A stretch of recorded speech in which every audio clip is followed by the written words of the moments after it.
Committee to order here. What I'll do is just give my opening remarks if there's for Ms. Maloney-Rives, Congresswoman Maloney-Rives, and introduce our witnesses. And then when she arrives, she can give her opening statement, and we'll move on from there. This hearing will examine the effects of the Affordable Care Act on the labor market, as well as discuss the implications of those effects on productivity, on income, and the economy at large. I want to extend a warm welcome to our committee witnesses. I appreciate you being here today.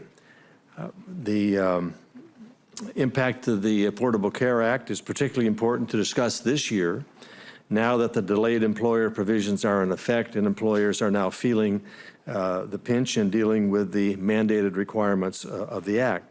The ACA contains numerous provisions that penalize workers and subsidize those who don't work. In fact, the Congressional Budget Office estimates that from 2017 to 2024, the law will reduce the total number of hours worked by as much as 2%. People say, well, 2%. Well, that 2% is equal to as much as 2.5 million full-time equivalent workers. Obviously, that's going to have a significant impact. Congressional Budget Office also reasoned that this would result from and I quote, the new taxes and other incentives that they will face and the financial benefits some will receive. CBO says that a 1% reduction in total labor compensation over the same time frame will likely occur. However, even those figures may underestimate the true impact of the law because those estimates don't include every relevant provision that would affect employment. For example, the employer insurance mandates will encourage employers to shift workers from full-time to part-time employment. We've seen that already. The Medicaid expansion will motivate or could motivate many low-wage full-time workers to reduce hours in order to obtain coverage. The marketplace exchange subsidies phase out abruptly as incomes rise, penalizing workers near those thresholds. And finally, the series of new taxes on individual income and health care services will reduce the incentive to work, save, and invest. Further, many of these provisions could profoundly affect businesses' abilities to expand, alter workers' hours and schedules, and reduce work flexibility for employees. New compliance costs in terms of time and resources will add significant burden to businesses. Not only does the law affect millions of businesses and their employees, but also thousands of schools and local governments. I've heard from many Indiana schools that are feeling the impact and have been forced to cut hours to make ends meet on already constrained budgets. This is hurting not only school employees, but students from elementary school through college. In an era characterized by having to do more with less, these institutions appear to be particularly affected by the undue burdens of the Affordable Care Act. Sadly, too much of the conversation has attempted to focus on the proposed benefits without taking into consideration some of the very real and significant costs and their impact, particularly on employment. That's not how a cost-benefit analysis works. It sounds more like a benefits-only analysis. In addition to these economic burdens, we now know that many of the goals of the Affordable Care Act have not been met. Emergency room visits continue to rise. Healthcare costs in terms of premiums, co-payments, and deductibles continue to rise, some dramatically. Many seem to be saying that they're happy to hear that more people are covered, but it's less affordable for us. CBO estimates that premiums will rise an average of 8.5% annually over the next 3 years as temporary government programs intended to reduce insurer costs are phased out. In most states, insurers with large market shares have proposed rate increases exceeding 20% for the next year. Obamacare is about to become much more expensive than it's been advertised. While this law may have provided affordable access to health care for some, it has seriously hindered others. Many lost their employer-provided insurance and were displaced to the exchanges and Medicaid. Many lost the ability to keep their plans and their doctors. New taxes built into the law still to be implemented will have additional negative effects on businesses and its workers. I think I can speak for many of us, if not all of us here, in saying that we'd like everybody to be insured and receive quality health care when they need it. However, the policy in the books isn't the solution. Instead, it has led to more unintended problems. A one-size-fits-all government-run healthcare system, in my opinion, is not the answer. We're looking for the best workable, real-world solution for Americans, and I don't believe we've hit that mark just yet. We should pursue initiatives that truly make healthcare an option for all. Such initiatives should drive down costs by increasing competition and transparency, reforming medical malpractice, making health insurance portable, promoting pooling options for small businesses, and giving states greater flexibility in delivering health services. Americans deserve a better healthcare system that puts individuals squarely in charge of their healthcare and doesn't discourage Americans from working and improving their earnings. We look forward to discussing these ideas and issues and your thoughts with these witnesses in more depth. I would like to introduce our witnesses while we're waiting for Ranking Member Maloney. Let me start with Dr. Casey Mulligan, a professor of economics at the University of Chicago. He earned his PhD in economics from the University of Chicago and has also served as a visiting professor teaching public economics at Harvard University and Clemson University. He recently wrote a book on the Affordable Care Act entitled Side Effects: The Economic Consequences of the Health Reform. Dr. Mulligan, we welcome you here. I might say I was attending graduate school at the University of Chicago some time ago when I received a letter from Uncle Sam saying he'd rather have me in an Army uniform. I never made it back to Chicago, let alone even think about applying to Harvard, so my life had changed significantly with that arrival of that letter. Next, we have Dr. Joseph Sergio, who is president of the Sergio Corporation located in Indiana. Welcome, Doctor. We truly appreciate you coming here to testify. Dr. Sergio holds a bachelor's and a master's in clinical psychology from Ball State University and a PhD in organizational behavior management from the University of Notre Dame.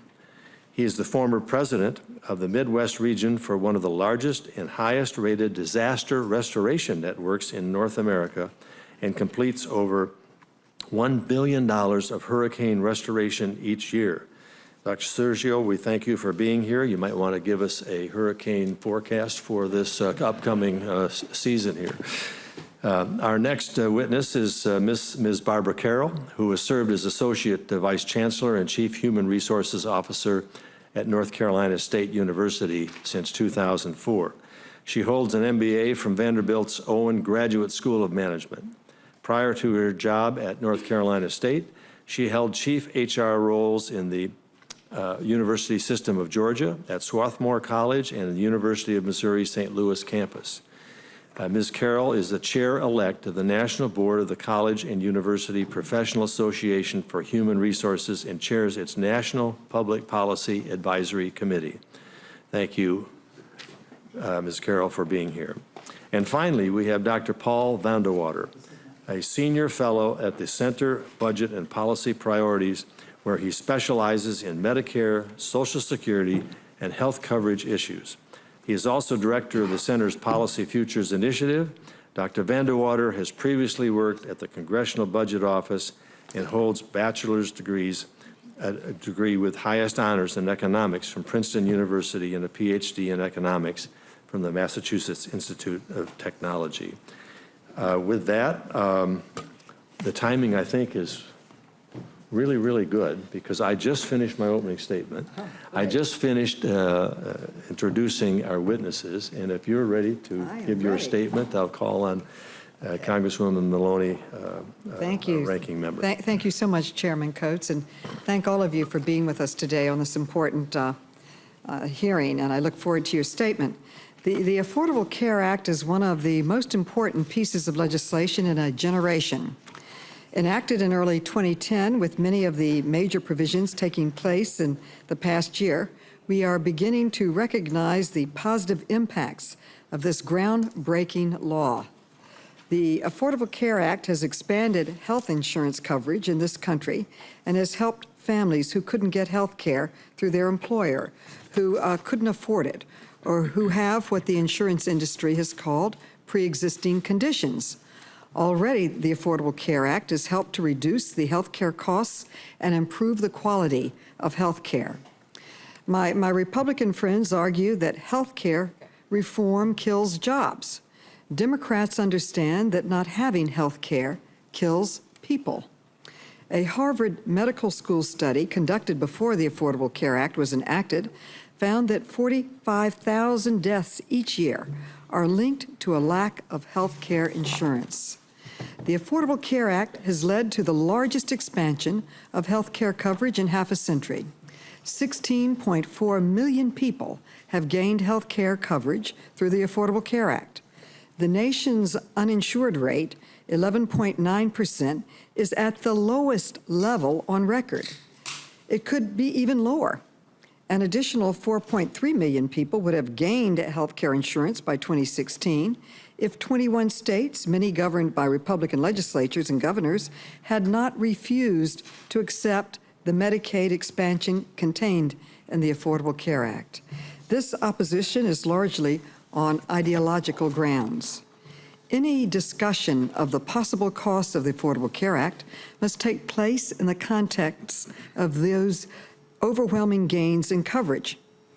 What is less often talked about are the significant benefits to those who are already insured. For example, insurance companies can no longer deny someone coverage because of a pre-existing condition, or drop an individual's coverage when she or he gets sick. Lifetime limits on benefits are banned, and insurance companies must offer preventive services, including mammograms and others, with no out-of-pocket expenses. In addition to these significant improvements in our healthcare system, the ACA has positive economic benefits. As a result of the ACA, Americans are no longer forced to remain in jobs that are not optimal for them because they are afraid of losing their health insurance. Economists call this job lock. The ACA significantly reduces it. As a result of the ACA, individuals are able to start their own businesses or pursue new opportunities that are a good match for their skills. As a result of the ACA, we have a healthier and more productive workforce. Healthier workers are able to spend more time in the workforce, less days away from work. They are more likely to remain in the labor force and less likely to become disabled. I want to address directly the claim by some that the Affordable Care Act will negatively affect employment. Some call it a, quote, job killer, end quote, and they are dead wrong. Since the Affordable Care Act became law in March of 2010, businesses have created 12.3 million jobs during 62 consecutive months of private sector job growth. That's the longest job growth on record. And as you see the chart, it shows that the red valley and then a job growth and expansion for these 62 consecutive months. In the past year, as the Affordable Care Act's major provisions have taken effect, the private sector has created nearly 3 million private sector jobs. Critics suggest that many employees who are working full-time would be forced to work part-time by employers trying to evade the employer mandate. They are wrong about this as well.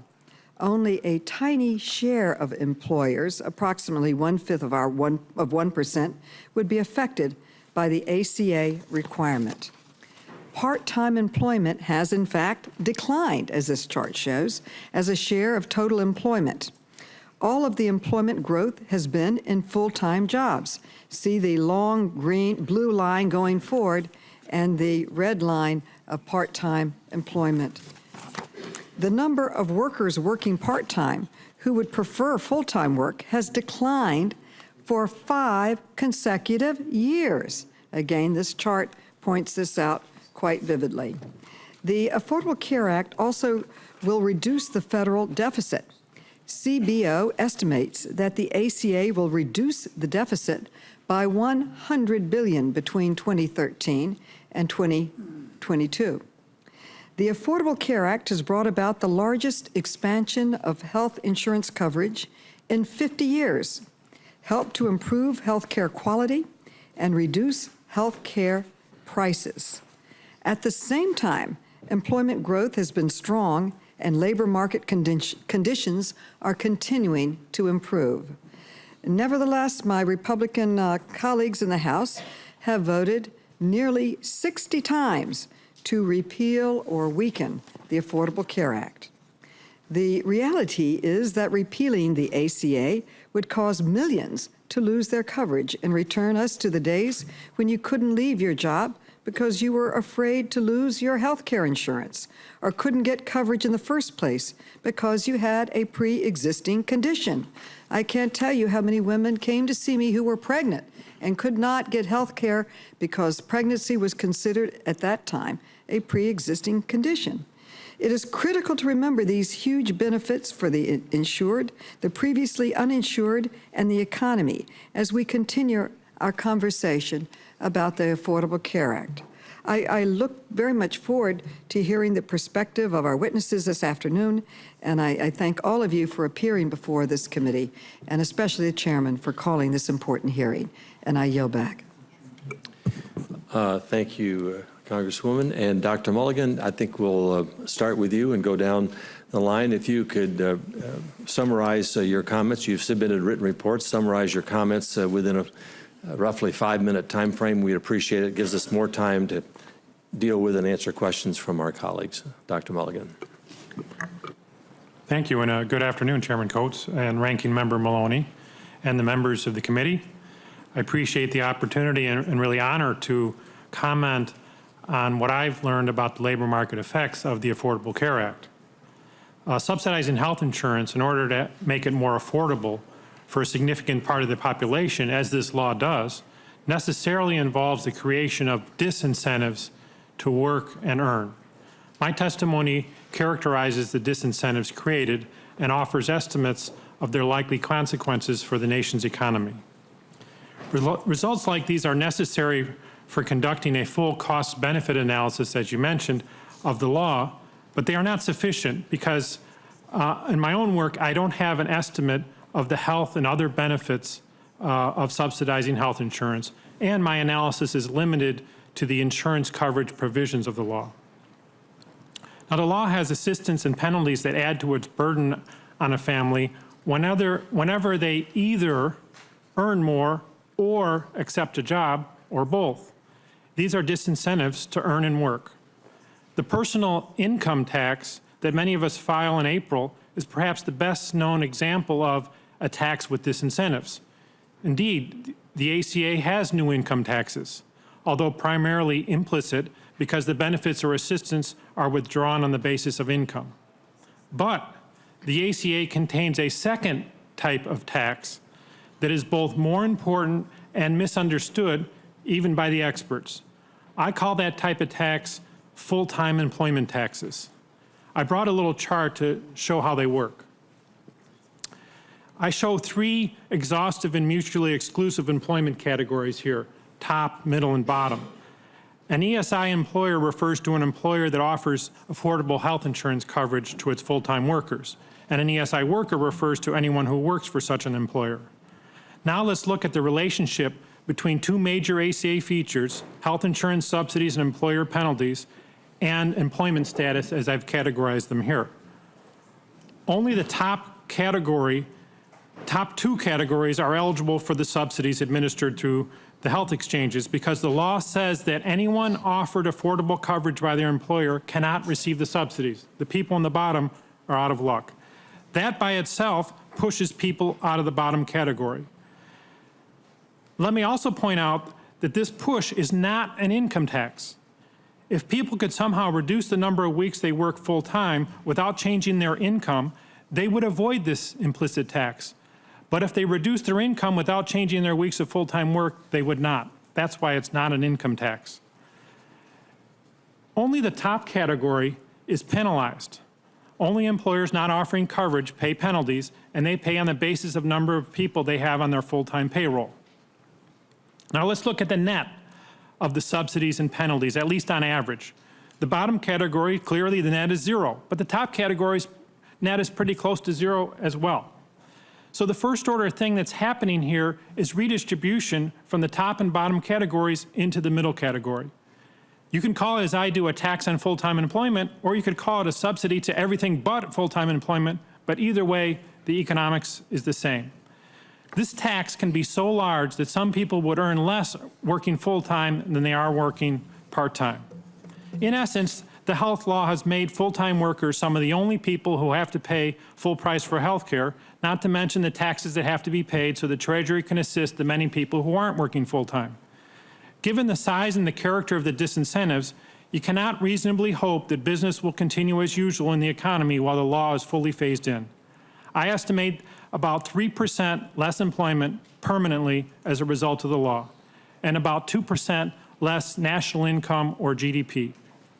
Economic reasoning and historical evidence tell us that the employment and income effects will be more visible in the aggregate data than the so-called 29er phenomenon will be. The law is being phased in over time, so economics gives us little reason to expect these effects as early as 2014. But it won't be long, I'd say next year or 2017. In summary, helping people who cannot or will not purchase health insurance has a price in terms of labor market efficiency. The ACA creates new income taxes and full-time employment taxes that will be directly experienced by about half the workforce and indirectly experienced by essentially the entire nation.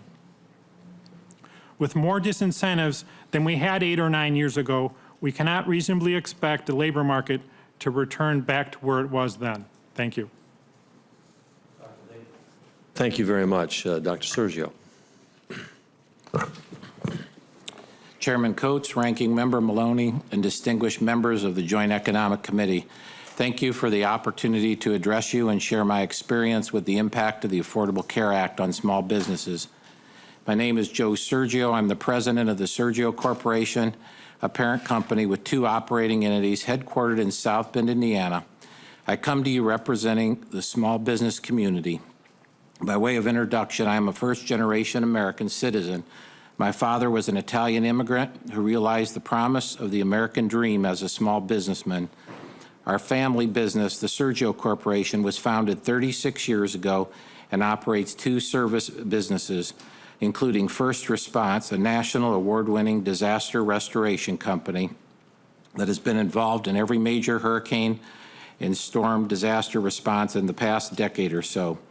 In 2011, we started a second company called Polar Clean America to provide a green, environmentally friendly dry ice blast cleaning industrial service. We do not use water, chemicals, and we clean everything from nuclear plants to food processing plants, pharmaceutical, and automotive industry.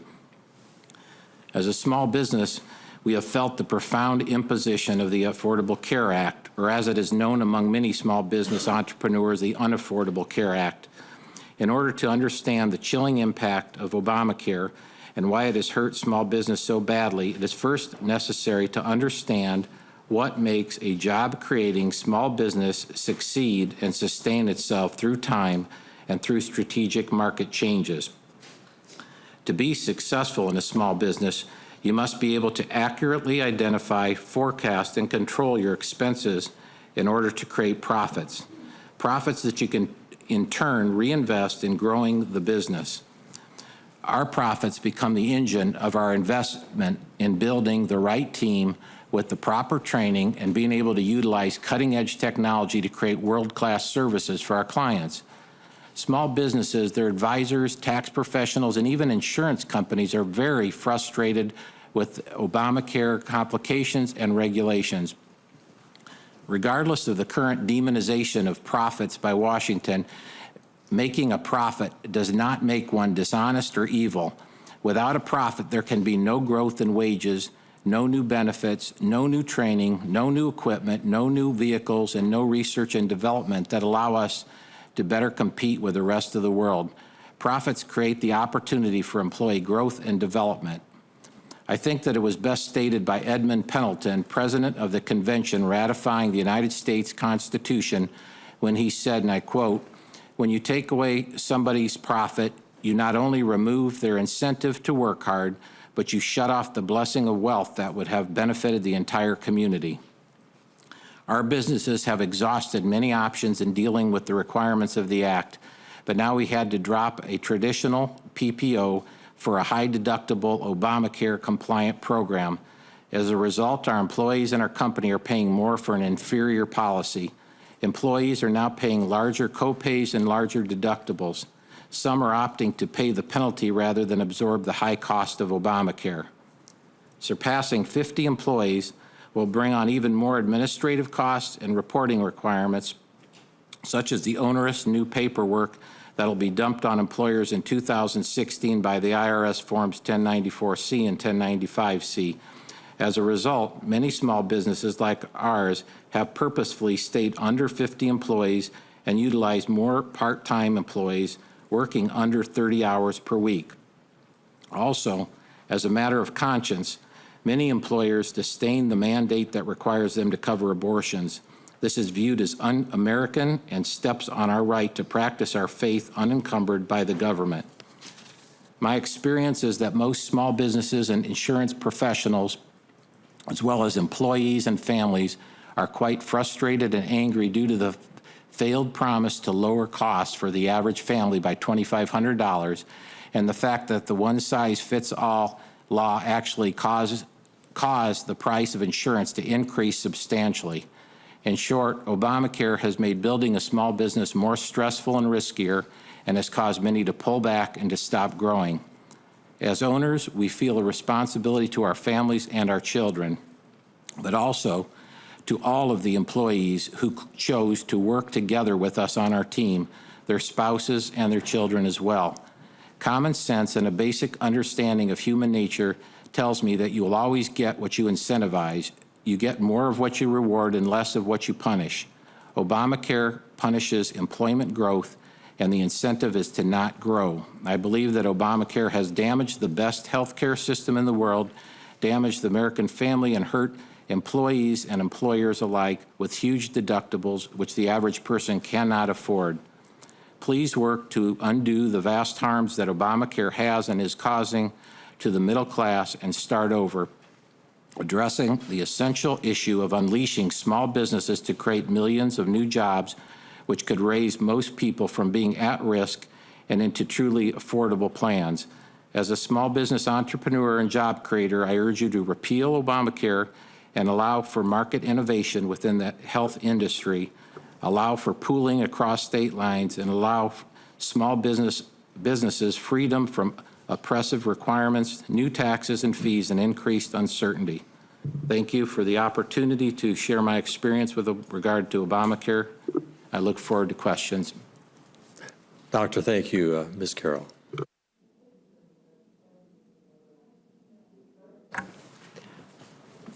Honorable members of the committee, I'd like to spend some time talking about the Affordable Care Act and its impact on colleges and universities. I'm the Chief HR Officer in North Carolina State University. I'm speaking on behalf of the College and University Professional Association for Human Resources, or CUPA-HR, which represents more than 1,900 institutions of higher ed.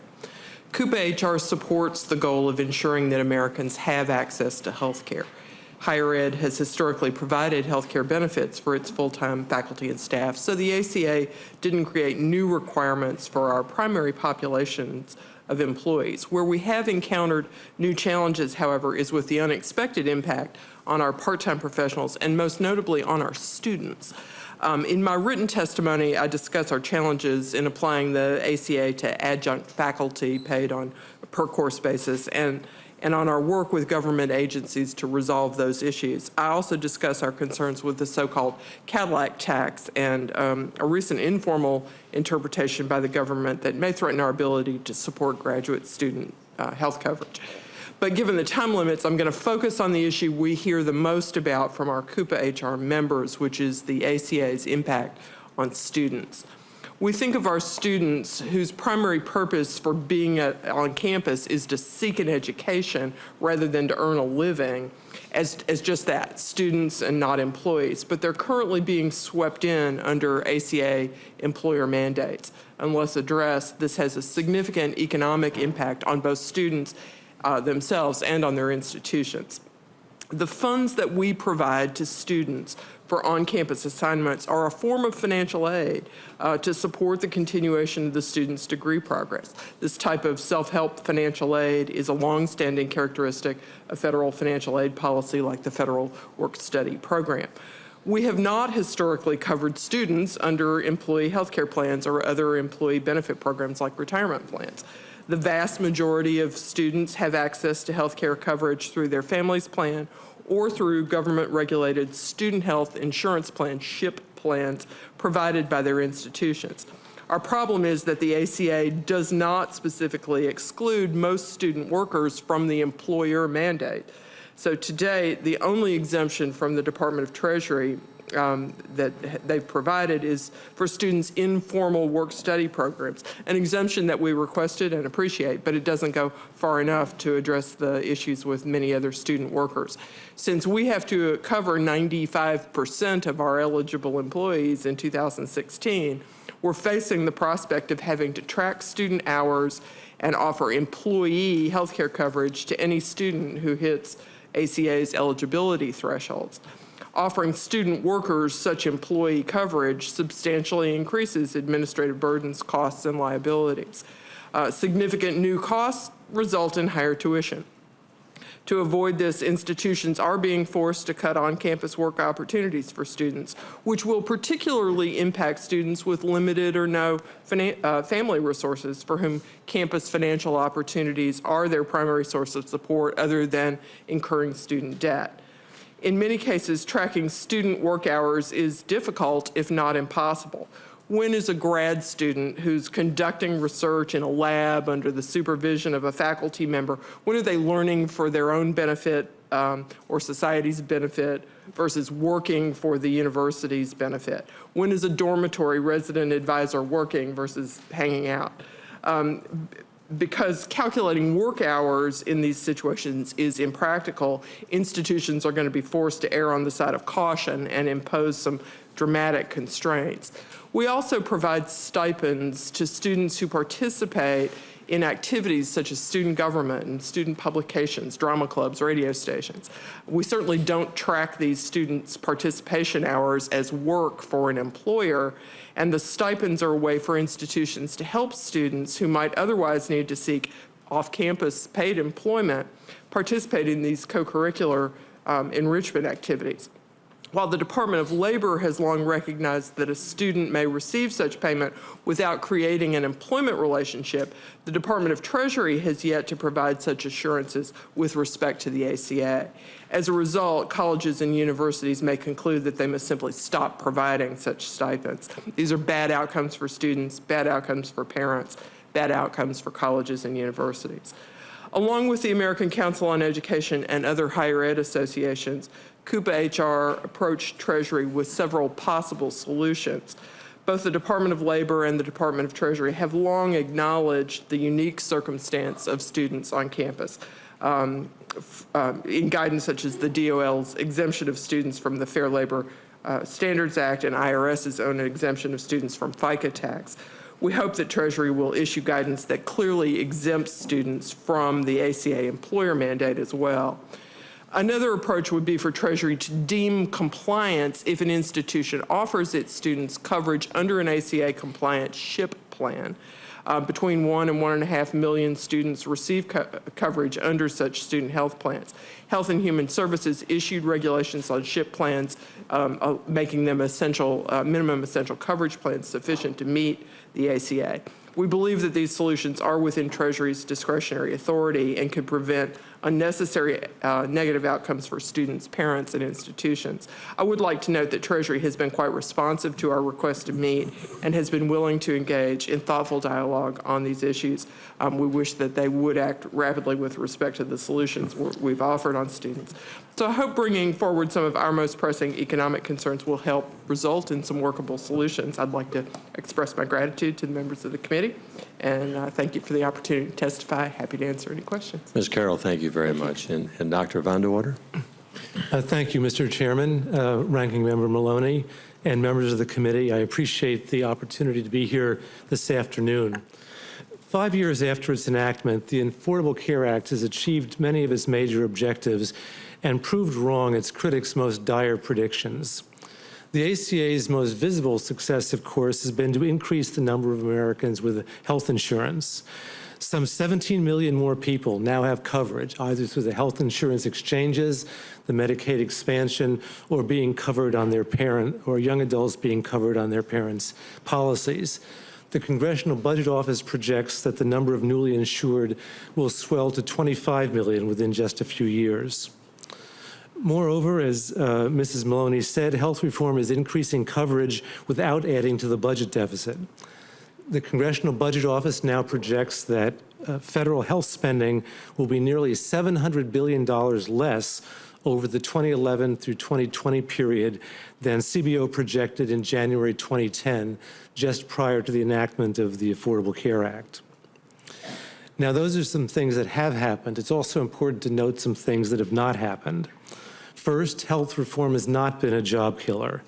The economy has experienced the longest stretch of job growth on record. Although CBO estimates that health reform will slightly reduce total labor compensation, as the chairman mentioned, that's because some people who used to work mainly to obtain health insurance will now choose to work somewhat less, not because employers will eliminate jobs. Second, health reform has not created a nation of part-time workers. The share of part-time work rose sharply during the recession, as it normally does during recessions, but that situation has turned around. Since President Obama signed health reform into law in March 2010, all of the increase in civilian employment has been among people who usually work full-time. And the share of involuntary part-timers, workers who would rather have full-time jobs but can't find them, continues to fall. Third, health reform has not increased insurance premiums. From the start, CBO estimated that health reform would slightly reduce the growth of premiums for employer-sponsored health insurance. And in fact, as CBO has recently reported, premiums for private health insurance have grown even less rapidly than CBO originally estimated. All in all, the economic effects of health reform in the short term have been quite small. According to Bloomberg Business, and I quote, "The biggest entitlement legislation in a generation is causing barely a ripple in corporate America." Over the longer run, health reform will have several additional positive effects on the economy. First, health reform will reduce the budget deficit, as CBO is consistently estimated. Lower deficits will help hold down interest rates, free up capital for private investment, and boost long-term economic growth. Second, health reform will increase labor market flexibility. It will reduce job lock, a situation in which workers stay in a job only because they need to keep their health insurance. As a result, Americans will be more able to switch jobs and start new businesses, and the result will be a more productive economy. Third, health reform will improve health outcomes by helping people obtain preventive care and other health services and improving the continuity of care. This too will increase productivity. And finally, and most important, the ACA includes a wide range of measures to slow the growth of healthcare costs, which are consuming an ever-increasing share of our economy's output, and which have contributed significantly to the stagnation in workers' real wages in recent years. As these provisions take hold, workers will see stronger growth in their take-home pay. Slowing the growth of healthcare costs is one of our nation's most pressing economic challenges, and success in that effort will benefit employers, workers, and taxpayers. Thank you, Mr. Chairman. Thank you, Doctor. We'll now go through our order here in terms of the system we've set up, which is convoluted, somewhat Rube Goldberg, because this is a joint committee, so we have Senate members of both parties and House members of both parties, and we have on arrival policy as well as a seniority policy, and I'm just going to go down through the names and to the best we can. And if I skip members, talk to me afterward, and we'll work to get you early in there next time. But this is given my staff fits in terms of people coming and going and so forth. Dr. Vanderwater, your presentation seemed to be significantly in contrast to what was said by the other three witnesses, and particularly some of the specifics here relative to the impact on the economy, the impact on employment, wages, et cetera. I've got thousands of letters and emails and into my office and testimonials from people all across the state of Indiana that would say, I don't know what Dr. Vanderwater is talking about. I was promised that I wouldn't pay a cent more, but the president made that very, very clear than what I was paying now. I was promised that I could keep my policy if I liked my policy. Period, he said. In other words, done deal. I was promised that if I liked my health care plan, I could keep my health care plan. And I am not able to do that. I'm paying a lot more.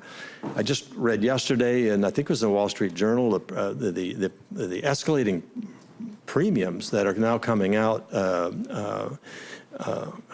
based on the 2015 and future, this next round of premium costs. And then people have said, all of a sudden my copays have gone way up and my deductibles are out of sight. So I guess what I'm wondering here is, why is this the disconnect? And does it really go back to the fact that this thing was totally oversold when it was passed, and particularly by the president when he simply guaranteed the American people by using the word period behind every statement that he made, meaning take it to the bank. This is done deal. You can get all this. You keep your doctor. Your premiums will not go up. They'll go down. Your deductibles, copays, this is the best thing since sliced bread. Now, as I said in my opening statement, we all want to try to find a solution to deal with those who don't have insurance or who are underinsured. The real question is this the best thing that we could have come up with?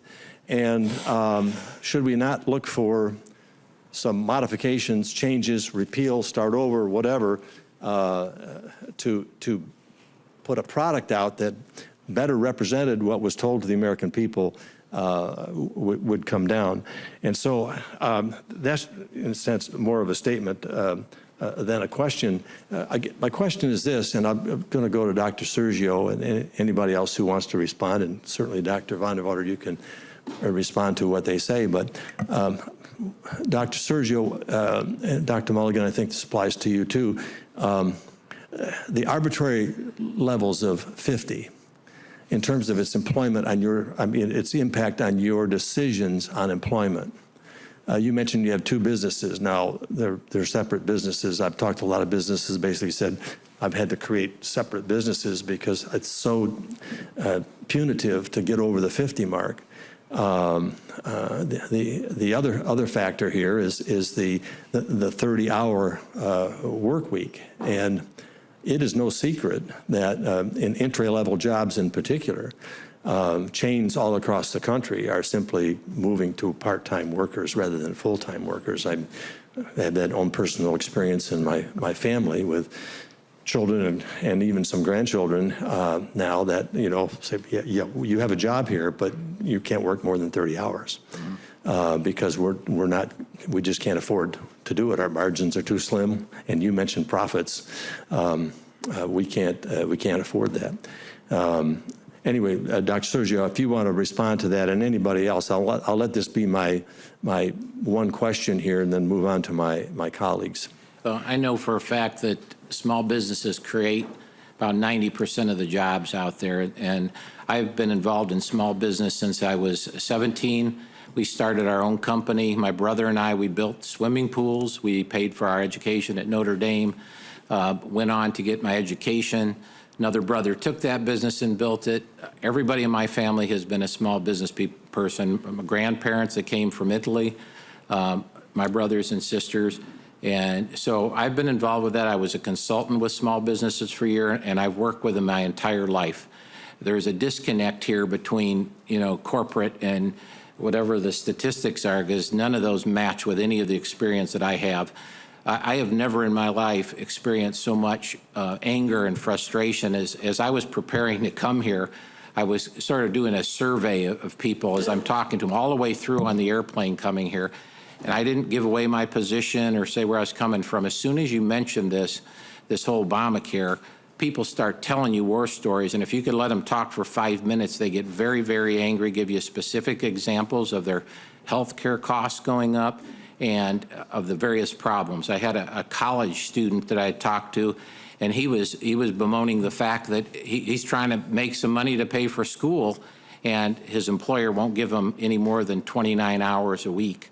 And what I have seen is that because of the uncertainty with the costs associated with this and with all of the changes that keep coming as they continue to interpret what everything means, even the professionals that we've worked with come back and are changing. It's very hard for us as business people to predict our costs and to look at the impact on our business, so that now, instead of seeing an opportunity, going after that opportunity, creating jobs, knowing that we can do something very positive, we've got to pull back and really look at it and say, is it worth it doing this? Because if we bring in more employees, it's going to push us over a threshold. So that is a big concern to us. Thank you. And quickly, Dr. Mulligan, any comments you would like to make in this regard? You mentioned the arbitrary thresholds at 30 hours a week, 50 employees. They're arbitrary. In my profession, we call them cliffs or notches. Medicaid programs had them for a while, and they don't make a lot of sense. They encourage a lot of economic damage around the thresholds, and I think you'd probably get both sides of the aisle to agree to kind of fix that. But that's not the only fix that's needed. You could have it be done smoothly and charge businesses for every employee in a more smooth fashion instead of just nailing them at the 50th, and you would still have some of the same economic damage we're talking about. You wouldn't get such vivid testimony out of it, but you would still have damage there. Fundamentally, when you're giving stuff to people when they don't work and earn, you're going to have a disincentive. That's a tough thing to get around.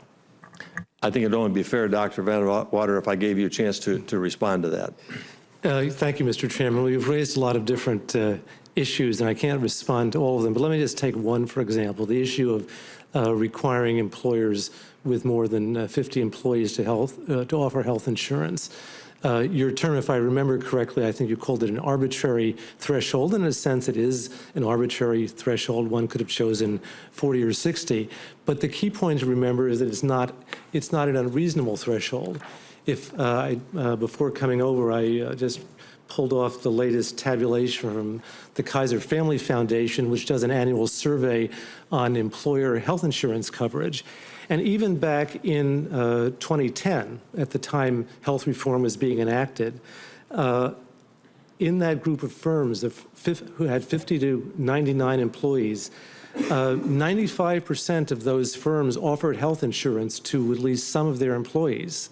So the notion that requiring firms with more than 50 employees to offer health insurance coverage is a tremendous burden is something which is belied by the data. That's in fact something that most firms of that size were doing prior to health insurance.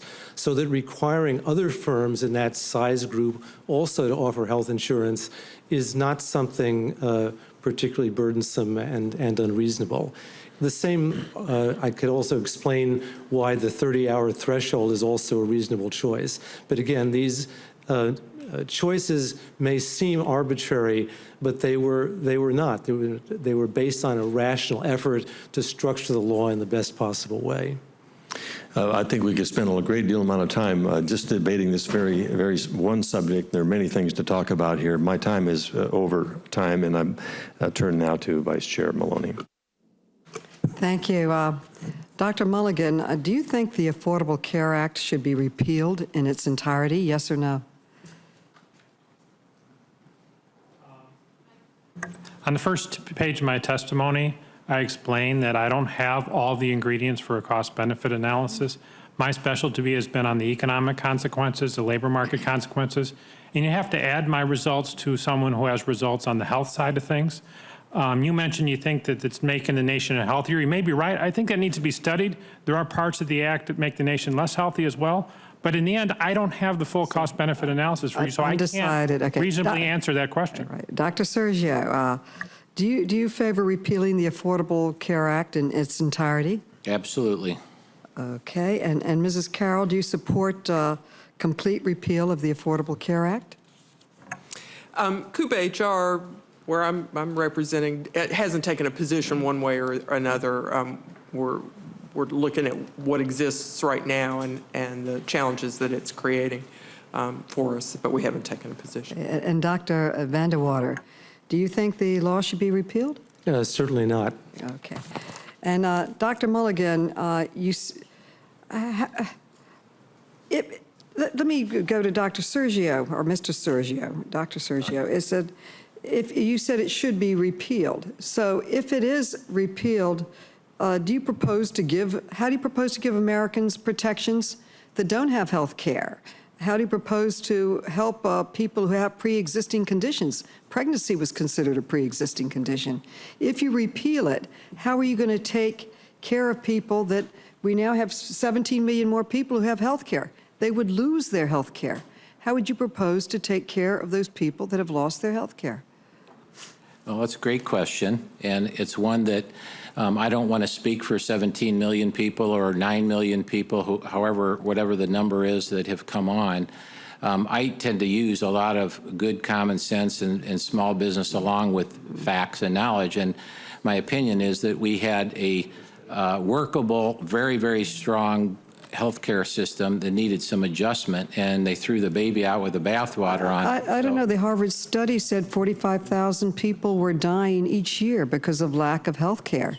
On 9/11, we lost 3,000 in that terrible accident, terrorist attack. I'm really here to testify not on the other statistics, but I'm testifying on my experience with small business and the fact that the damage I understand. that it's My doing. point was that if we repeal it, people will die because they won't have health care.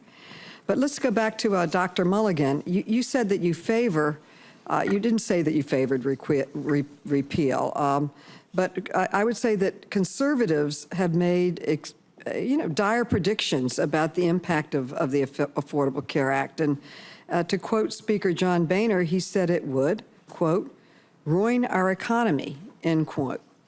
The speaker also said it was leading to a, quote, net loss of people with health insurance, end quote. Now, the Washington Post gave him and that claim 4 Pinocchios, the worst ratings in its scale, what it calls a whopper. But my question, Dr. Mulligan, was Speaker Boehner right? Has it ruined the economy?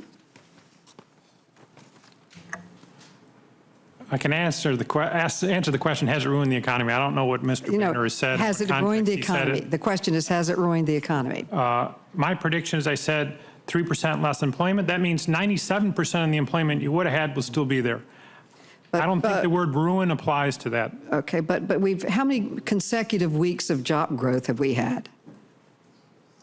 You know, I haven't run those numbers, but your opening statement, you know where. The longest stretch on record. Right. And how many people have gained insurance since the Affordable Care Act was enacted? You know, I'm not up to date on the numbers. My book predicts that actually CBO underestimated how many people will gain insurance. I'm quite bullish, if you will, on the number of people who will gain insurance from the law. It was 17 million. Dr. Vanderwater, Republican critics have claimed that the Affordable Care Act would reduce jobs and lead to an explosion in part-time employment. But since it was enacted in March of 2010, has there been a negative impact on employment? Of course, it's all but impossible to disentangle the effects of health reform from the effects of all the other things that have been going on. But certainly, as you suggest, all the aggregate data indicate that to the extent health reform may have had any negative effects, they're sufficiently small that they don't show up in the aggregate data. That's why we see this long record of job growth that you've talked about, the continuing decline in the share of part-time employment in the total, the fact that all of the net job creation has been in full-time jobs. Those data don't prove that there's no negative effect whatever, but they do strongly suggest that if there has been one, it's been pretty tiny. And as you pointed out in your statement, that there's been full-time growth and part-time jobs. And in the graph that we used, it showed really that part-time had remained roughly much the same, but that full-time job growth has grown. Would you like to elaborate on that? That's the chart on that. I think both you and I have made the point. I don't think there's much to add. And in the past, some workers have been forced to stay in jobs, as you noted, because they weren't able to leave. They were in job lock. They didn't have portability. One of the benefits is that workers can take their health insurance and go to other jobs. What are the costs of job lock on individuals and I would say the overall economy? Well, the cost to individuals is they have to work in a job in which they may be less well-suited, less able to contribute according to their abilities, and that can mean less earnings for them and less output for the economy as a whole. And the ability of an employee to take their jobs, or rather their health care with them, how important do you think that is to the economy? Oh, it's extremely important. I mean, it also relates to the issues that Dr. Sergio was raising. It also allows people to take more initiative in setting up small businesses of their own. We can already see that people engaging in internet startups and things like that. The people with, in effect, setting up new businesses in their garage. They can do that because they have assured access to health coverage. So it has been a positive. My time has expired. Thank you. Vice Chairman Brady. Thank you, Mr. Chairman, for hosting this meeting. I'm sorry for coming in late. I did get a chance to read testimony last evening. Dr. Vandewater, I actually think your arguments buttress the arguments of the other witnesses that the Affordable Care Act has actually contributed to the worst economic recovery in half a century. You mentioned our economy's experienced the longest stretch of job growth in record 60 months, but the truth is we are missing, this recovery is so slow and disappointing. We are missing 5.7 million jobs that should be back for Americans at this point. That a number of adults in the workforce has actually gone backwards slightly since the recovery began. Not increased, it's actually gone backward a bit. And the labor force participation, people actually in the workforce looking for jobs is at a 30-year low. And so when people brag, I'm pleased we're adding jobs. Every month we add jobs is a good thing. But at this disappointing pace, boasting about 60 months of this job growth is like boasting that my car started for 60 months. It only runs 15 miles an hour, but it's really going terrifically. In truth, the arguments have been made about, and by the chairman, about the impact it has had on business investment and job growth are very real. So my question to you is, out of fairness, what empirical support do you have for the ACA aiding the economy? Because just the conclusion that A happened and B happened, and so A must have caused it, is like assuming when the ACA started, Houston Astros were in the basement. They lost 3 seasons of 100 games. They've now rebuilt. They're leading the division. That didn't occur because of the ACA. That just occurred. My argument, I think our economy is hurting because of this law. So the empirical evidence tying directly this law of the economy, could you share that with the committee? Mr. Brady, I think that you've somewhat mischaracterized what I've said. You're absolutely right that because one thing has happened at the same time as something else, that doesn't mean that one has caused the other. But I think I was very careful not to say that the Affordable Care Act was causing the job growth. What I was responding to was the extreme negative claims that the ACA has been a, quote, job killer. That was a phrase that has been used extensively by some of your colleagues, certainly. I was trying to suggest that also rebut the claim that the Affordable Care Act has had a major effect on part-time work. Again, it is very hard to disentangle in a large, complicated economy such as ours what has caused what. But certainly, I think when one looks at the aggregate data, it's very hard to conclude that the ACA itself has been responsible for slower job growth or for a big change in the mix of in the mix of job growth. For example, it's also undeniable that the recovery has not been as strong as most I think anyone would like. But clearly, one of the major contributors to that has been the lack of demand in the economy. Well, let me point this out. I guess to Chairman, I don't mean to interrupt, but no, please. Back home, we live north of Houston.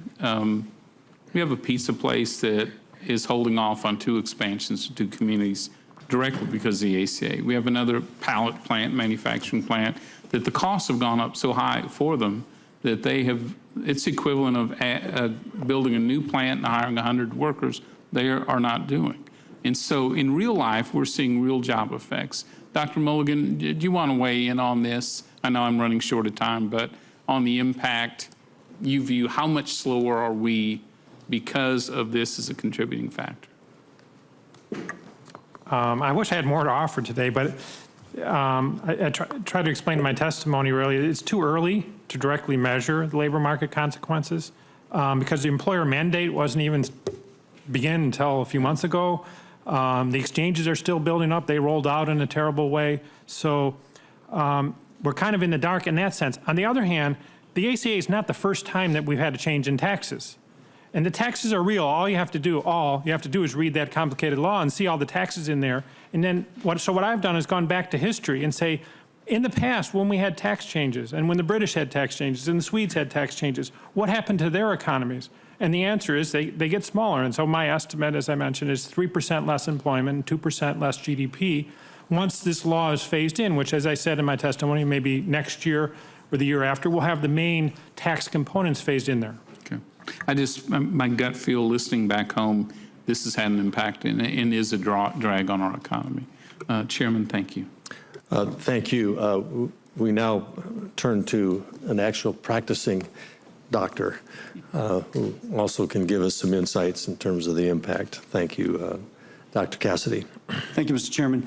Dr. Vanderwater, can we pull up my first slide, please? Do we have it? So let me just make the point that it is, if you take part-time workers in the aggregate across all quintiles of our population, you might not see an increase in the number of part-time workers. But what that slide shows, and I'm sorry it is so small, is that if you break it down into the quintiles, the lowest quintile is the one which gets hammered. And those are the ones whose recovery from part-time work to full-time work has not occurred during this recession. Now, I believe this is from Heritage Foundation, which is a conservative think tank, but I also noticed that Janet Yellen, in her testimony at the Board of Governors meeting in Chicago of last year, said that there's 7 million people working part-time who would like a full-time job. This number much larger than we would expect at 6.7 unemployment based on past experience. This partly employed worker is a sign that labor conditions are worse. Now, again, if you take the aggregate, it obscures it.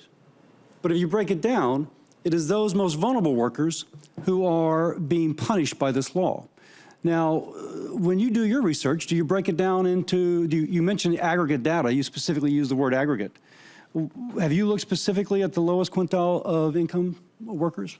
Well, again, I have to admit to Mr. Cassidy that I'm not familiar with this particular chart, but what I am familiar with, for example, there's been a focus, you look at the restaurant industry as an example, which is an industry which hires primarily people lower down in the earnings distribution. The work week has returned essentially to pre-recession levels. Now, they always have a lot of part-time workers. Excuse me, I only have 5 minutes. I don't mean to interrupt. Go ahead, sir. They always have a lot of part-time workers. There is an article, a woman, Naomi Ballman, I think, from Chicago, that looked at textile workers and service industry. In fact, can we go to our next slide? Maybe I should just go to this. in this one, it's a tale of two recoveries. That slide on your right the red line is lower income workers, and the blue line is higher income. Those are the number of hours, a percent change since December 2007. You can see, again, a divergence where the lower income worker continues to have lower part-time jobs, lower work weeks, and the higher wage worker. Now, isn't that what economic theory would predict? That the marginal cost of providing insurance for a low-wage worker is higher, and so therefore she or he is more likely to have their hours reduced so the employer avoids the penalty? No, actually not. And I think actually this goes back to what I would have said partly in response to Mr. Brady's point. I think if there's one thing that economists generally agree on, and is that health care, like other fringe benefits, represents a form of compensation to the worker, so that requiring employers to offer health coverage is for the most part, and again there are some exceptions, but for the most part not likely to affect total compensation, but simply to affect the mix. But if you're at minimum wage, please may I? But I only have 2 minutes. If you're already at minimum wage, then that will be a significant raise for the person who would be a minimum wage worker, correct? That would be the exception, but most workers are not at the minimum. And those would be the lowest quintile workers. Those would be the ones we found would be most vulnerable to having their hours reduced. I'm down well, again, I'm not when you say lowest quintile, I'm not sure what measure you're using to define the quintiles, but surely they're probably part of it. Hourly wage. And so then let me just make a couple more points. We're almost out of time. You mentioned that the insurance premium increases have mitigated. I will point out there's an article from Politico. I don't know if we have that handout, is that? Yes, Esto. Now let me point out that when people speak about health care cost, this is health care cost in the white line, which actually began to decrease prior to Obamacare. This is the inflation rate in percentages of insurance premiums cost. And I will point out that the latest headlines are that insurers are asking for as much as a 60% increase in premiums. This is in the individual exchange market.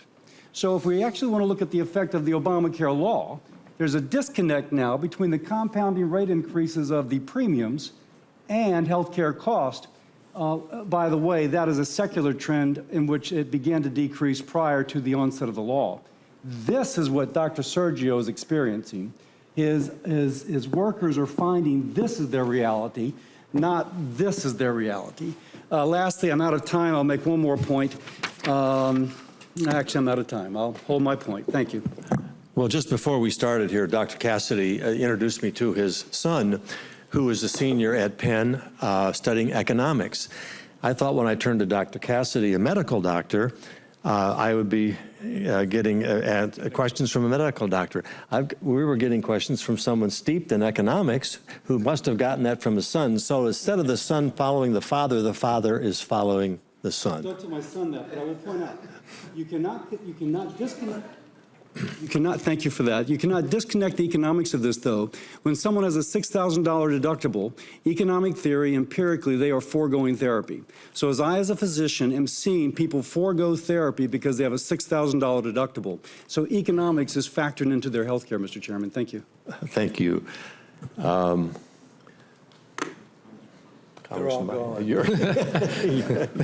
You moved up here, and you're on. I was looking down there.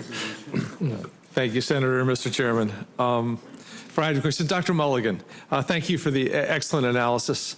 I was struck by one of the very first things you said, and quote, I have no estimate on the health and other benefits of the subsidies from the health insurance, subsidizing health insurance, which seemed very honest and accurate.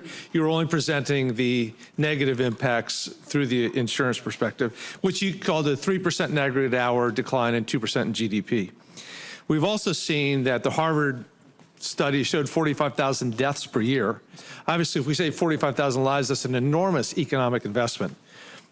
So we look at job growth and GDP growth from all the positive sides, Medicare, Medicaid, Social Security, disability insurance, the economic impacts on families. I've seen various estimates of just what it means to all these hundreds of millions of Americans not to have the insecurity of pre-existing waiver. or the pre-existing condition. And finally, bankruptcies. As we know, the health costs are the number one cause for bankruptcies in America. How hard would it be as an economist to make some analysis of the positive impacts? And can you foresee integrating your negative impacts with everything good that's coming from this? I like how you characterize it, except one exception. I don't draw the line between positive and negative. That's not, I didn't. Job created and job. Labor market versus health is how I drew the line, okay? And since I haven't studied health, I can't rule out the idea that there are positive health benefits, and I agree with you, health is extremely valuable and you want to put a big price tag on it. I'm just not sure the direction.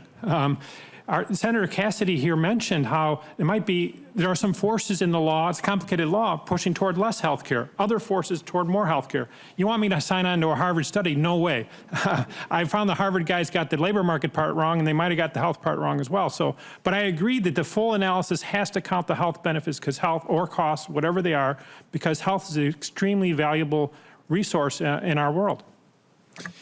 Thank you, Dr. Mulligan. Dr. Sergio, I very much resonated with your testimony. I've been running a small business, family business, for more than 40 years. And we have had the sticker shock too with the health insurance premiums. By the way, we had them in 03, 04, 05, 06. The last couple of years have not been any harder than the ones before the Affordable Care Act. Do you think your business will survive? Our business absolutely will, and I think it'll be through the sheer determination of our team of employees. We love the people who work for us. We care about them, and that's where, we've worked real hard over the last. Let me jump ahead, because that's a quick point. I have a bunch of points I'd like to make to you, but then I think you make the point. We do survive. We do adapt. This is not the only new expense we have seen in 40 years. Our costs went up 24% this year. We had it flat for the last 3 years with our health insurance. It definitely hurt us very badly, and our benefits have decreased significantly. Yeah. I want to know, where was all this health insurance innovation before the Affordable Care Act? Why do we suddenly think it's going to show up now when it didn't show up before? Well, I think there's some common sense solutions. We created some of the problems by not allowing pooling across state lines. It was regulation that caused those problems. If we had allowed competition to exist, we could have solved many of the problems in that regard. Senator Coates had a whole list of great ideas that should be examined. And lastly is that, we had so much right. I think if we look at the amount of money that has been spent and the amount of human energy that has been expended, we could have spent a lot less on that and bought every one of the people that didn't have insurance a brand new Cadillac policy, and we still would have been better off. That's what I think that we threw out this program that could have been fixed with some common sense, practical solutions, including pooling, and now it's causing a lot of damage and a lot more to come. We've already seen what it's costing your business and my businesses to insure 17 million new. It's hard to imagine how we're going to hit 45 or 50 million just with pooling or a little innovation. Professor Vandewater, CBO says $700 billion less in healthcare costs over this X year period of time, and it was 8 years or 10 years. Where does that $700 billion go? Is that reflected in business profits or additional family income or reduced family expenses? Who gets that $700 billion? That accrues in the form of lower federal deficits than would otherwise be the case. So it's not just federal deficit they're considering rather than overall expenses? Right. That's just looking at the effect on the federal budget. Okay, great. Mr. Chairman, my time's about up. I defer back. Congressman Paulson. Thank you, Mr. Chairman. And I just want to follow up on a couple of points, because I think we've had some real good back and forth here. But, it is really interesting. The topic of the hearing is obviously the effects of the employment effects of the Affordable Care Act itself. But what's really interesting to me is that, a couple of numbers that are real key to point out, which this committee has studied in detail regarding this growth gap and where we should be, where we could be, even if we had an average recovery right now. But, we had negative 0.7% GDP growth last quarter. I mean, that is negative growth. That's embarrassing. And from June of 2009 to April of 2014, that's a 5-year period. It took nearly 5 years to get back to having the exact same number of people working than when the recession began in 2007. That's the longest period of time to return to the starting point in a recession than any other time in U.S. history. And we still have had record numbers of people working part-time that would prefer to work full-time. Sure, the number's getting better, but it's been so slow at its inclination of growth. And that labor force participation rate is still at the lowest rate of participation since 1978.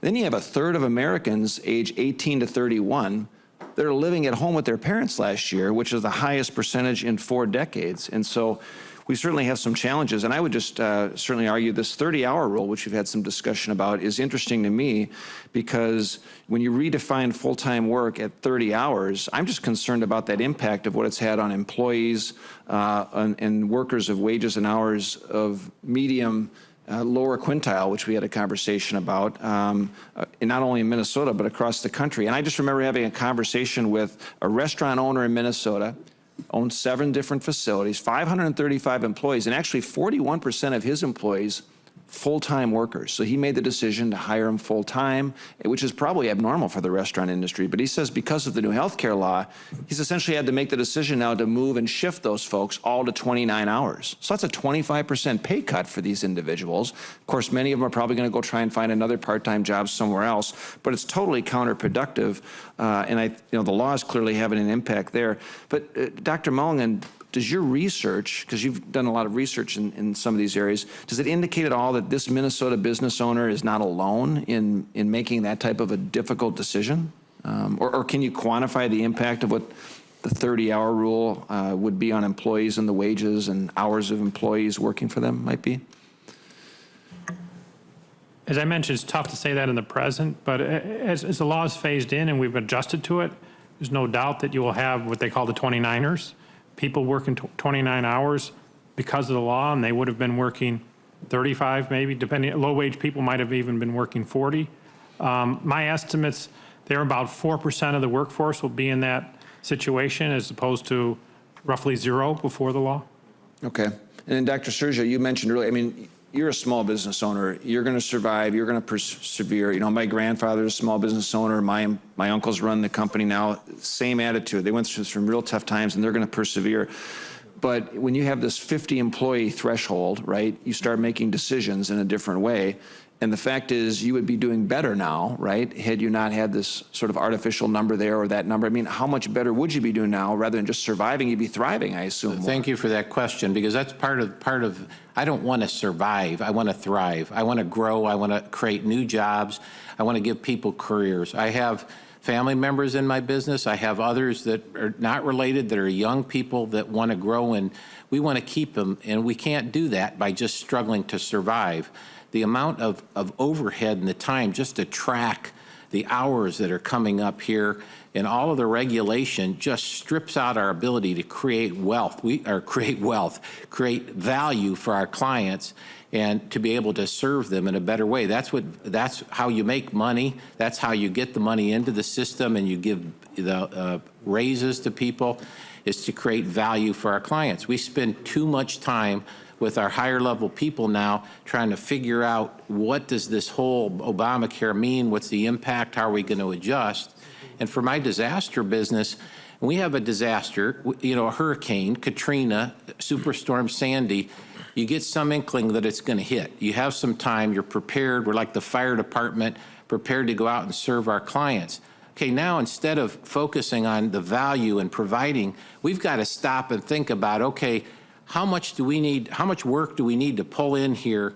Because if we go ahead and we respond to this and we bring on part-time people and we bring on some temporary people, we bring on some others, and it pushes us up over a threshold, and it puts us in a whole new ballgame, and all of our expenses change that we're not even sure exactly what those expenses are. That's a whole nother uncertainty that makes it difficult for us to just be able to go out and serve our clients and take care of them.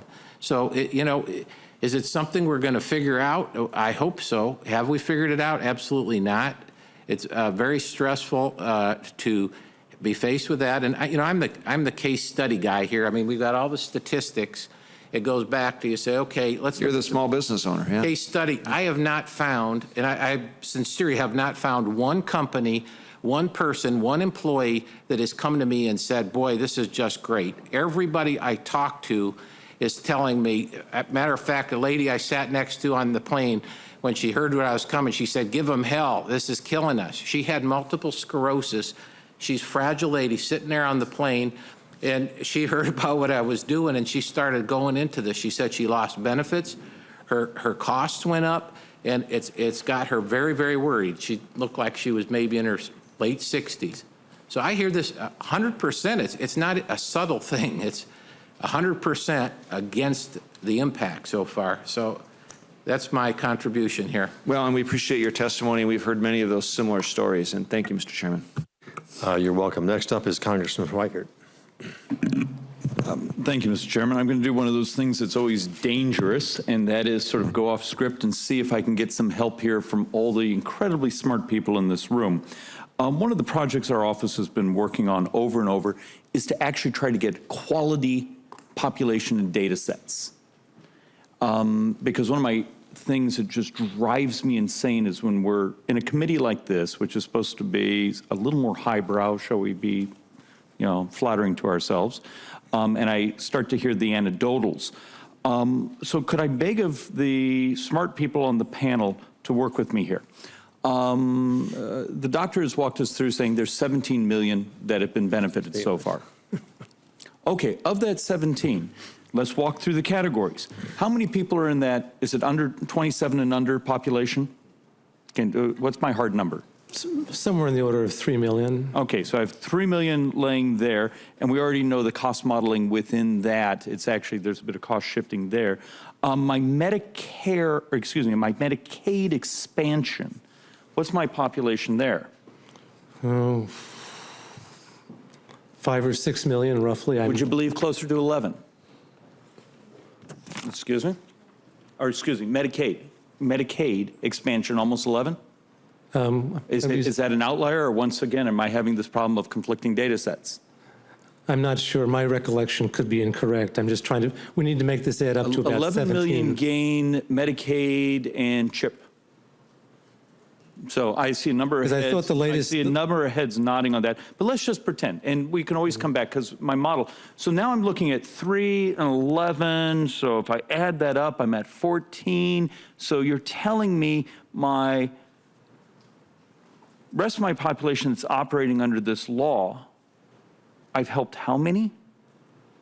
And now I want to do a breakout of my allocation of administrative and overhead costs broken into this population, because we're now seeing some data sets coming through our office, and I'd love some help on this, that we may be, everyone saw the article, what, 3-4 days ago, that just the pure administrative may be somewhere around $1,374 per enrollee in that third category.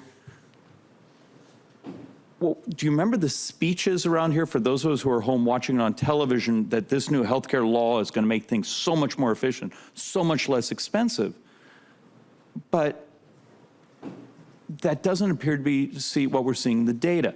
And then for those of you who come from the insurance or the study of insurance and financial products world, your dollar per, or my dollar cost per dollar of coverage, we know is also skewed out on the curve because of the very high deductibles. So we are having these wonderful discussions here, and we're talking past each other. I would love just an honest conversation that goes beyond aspirational and saying, what's this program really accomplish? And if we want to help our brothers and sisters and those with pre-existing conditions, are we really doing it the best way? And please, this is, I don't mean for this to be me rambling. I'm actually looking for someone throwing out. For that 17 million, anyone else have a breakout of what they think it is? Doctor? Kind of like being at a doctor convention. I didn't really, since it was an employment effects event today, I didn't come prepared with those coverage numbers, but I did recognize a few of the numbers you mentioned. There's a distinction between the Medicaid expansion and the so-called out-of-the-woodwork Medicaid people. So there are people who live in a state that didn't expand Medicaid, but they gained Medicaid anyway because of all the hullabaloo around Obamacare and healthcare.gov and so on. So I think probably your 11 million numbers, adding those two together, and it's fine to add them together, but that's That's, I think, why there was a little misunderstanding between you Okay. two. Well, I extend this as an open call to everyone in the room, minority staff, majority staff. If you have honest data sets so we can really dig into what's really going on here, because if this is creating as much of an economic distortion as it appears it is, and a misallocation, that's actually the ultimate debate and discussion we should be having here, because we're seeing some crazy numbers of dollars being spent per dollar of actual insurance coverage being provided.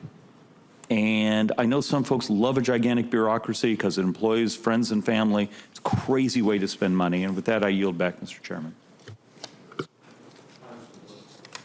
Wolfman. I guess my first question will be for Dr. Mulligan. I was reading this book. Wait a minute, you wrote the book.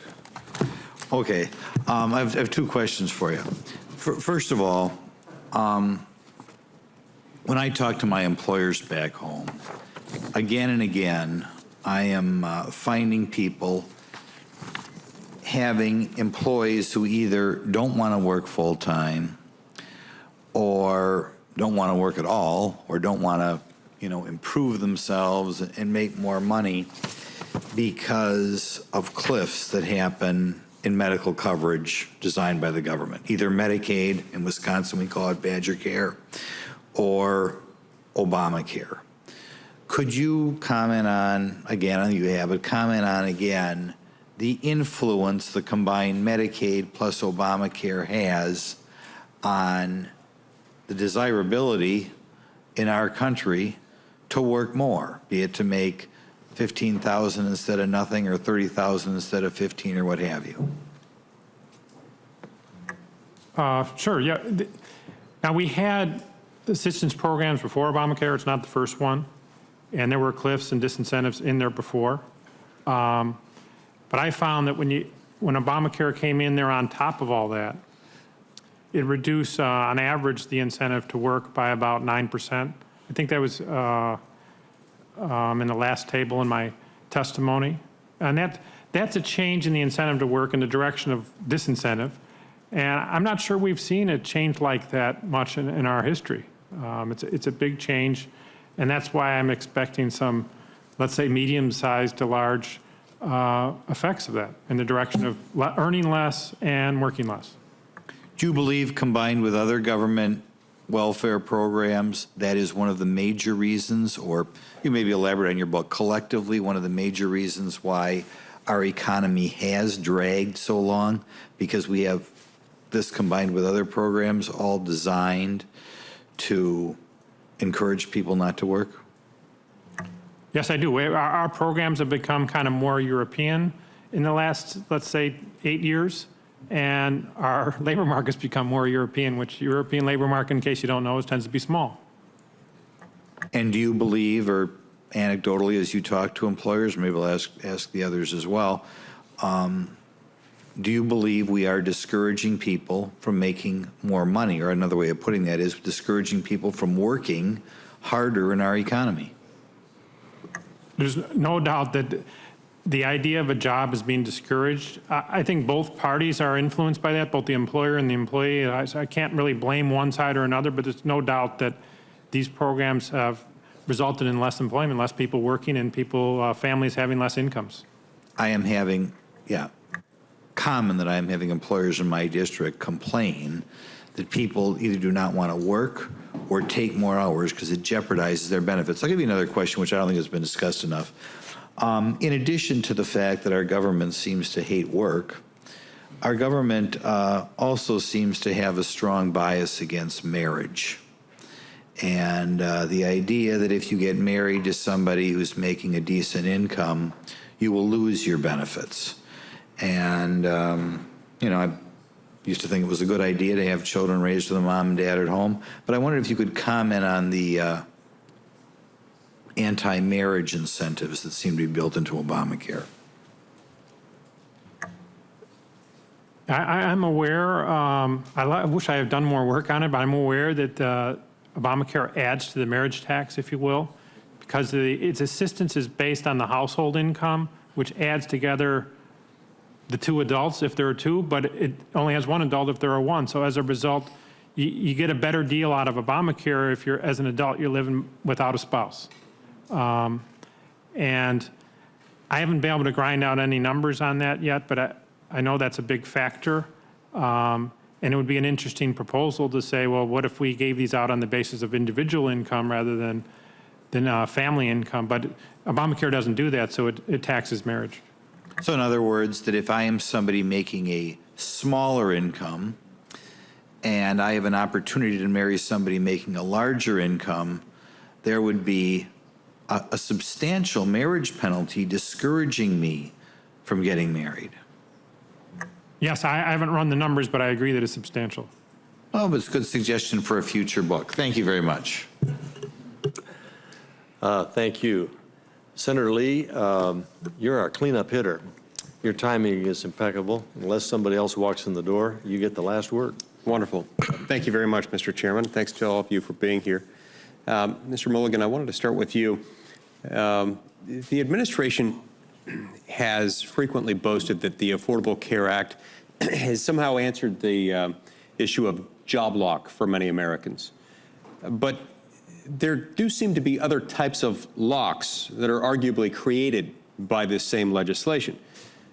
So due to the fear of possibly losing subsidies under the Affordable Care Act, do you think some workers and some families might find themselves locked in certain jobs with fewer hours? Yeah, lock is not an economic term, but they will find that if they pursue those new opportunities, they'll actually have to pay for it. They'll be working harder and have less to spend. There's no doubt about that. Right. Especially considering that the Affordable Care Act did not equalize the tax treatment of health benefits. So in that respect, aren't we still arguably hampering economic growth and the general entrepreneurial spirit by locking people into being compensated with health care? In other words, the failure to correct this problem does sort of contribute to that sort of track. By problem, you mean that there's been kind of an implicit subsidy to employer health insurance Yes. through the tax exclusion Yes. angle of it? Yeah, you're right that the ACA doesn't really fix that. It makes it worse in some cases. The employer penalty, for example, is pushing more of that stuff that you have argued we have too much of. And then there's other aspects of it that push people out of it. So it's made it a lot more complicated and less efficient, but it hasn't really pushed towards solving it. Okay. And then, Dr. Sergio, in your written testimony, you talk about what I'll call healthcare lockout. Can you explain how some of your employees are unable to utilize their insurance because they can't afford the deductible after paying the premiums that in many instances are increased? So they have to pay higher premiums. And then, do you have some people who may be foregoing insurance and paying the penalties so they can actually afford their medications and their routine doctor visits? Yeah, there's a variety of responses I've heard. I know of, and I'm speaking beyond just my company here, because I work with enough other small businesses and as well as insurance individuals who work with other small businesses, but there are people that are foregoing pay increases because then they'll lose their subsidies on the very low end. So, but the majority here, the problem is this. A small business has a certain amount of money they can spend on labor, and you can try to pump some more into that thing to make that a little bit larger percentage, but you spend it on your hourly rates, you spend it on your benefits, you got a total amount of cost there. And what Obamacare has done is pushed more and more of that money that's been budgeted into the benefit side, which then hurts the ability to give somebody increases in their day-to-day compensation, and they can't live on a fixed income like that, and they're working harder and harder.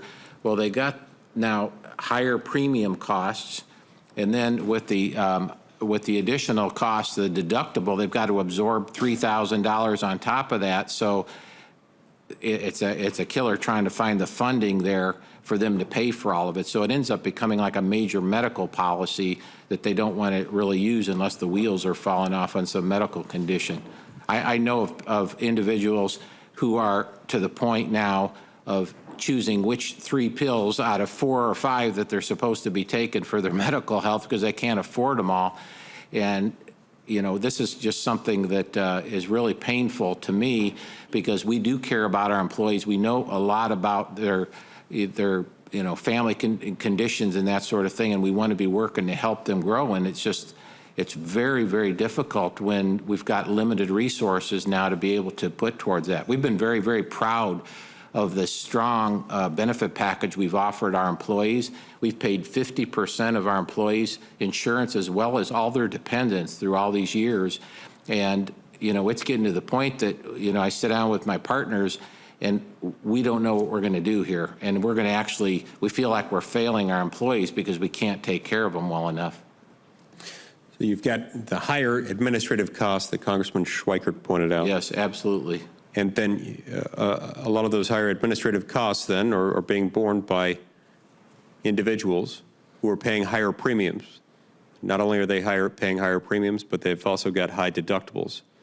And so yes, while that might in some circumstances, while the law might in some circumstances be described by its proponents as driving more people into health insurance, it might actually be limiting their options in terms of actually securing health care. yes. And in some cases, dissuading them from doing so. And the other aspect of it is the younger folks that are healthier are looking at it and saying, I'm better off just paying the penalty and not getting health insurance at all because I don't really need it. And this is so incredibly expensive, I'm not going to take it. So now they're not covered either. So now they're taking money out of their pocket, sending it to some pool in the government. They're not getting any coverage on that. And it's pulling healthy individuals out of the total pool. So then you have just, you know, older folks like me in there that have higher costs, you know. Thank you very much. You're welcome. Thank you. I want to thank our witnesses. I think this is an engaging discussion, ongoing discussion. And obviously, there's a lot more to come on this topic. It's something we've been deliberating and debating and processing now for 5 years since the implementation of the Affordable Care Act. And clearly, we've got a lot of work to do in terms of how we would proceed to deal with some of the major issues and real issues that have been raised today. But I want to thank each of our witnesses for their participation. And with that, I think we'll call it to a close. Committee adjourns.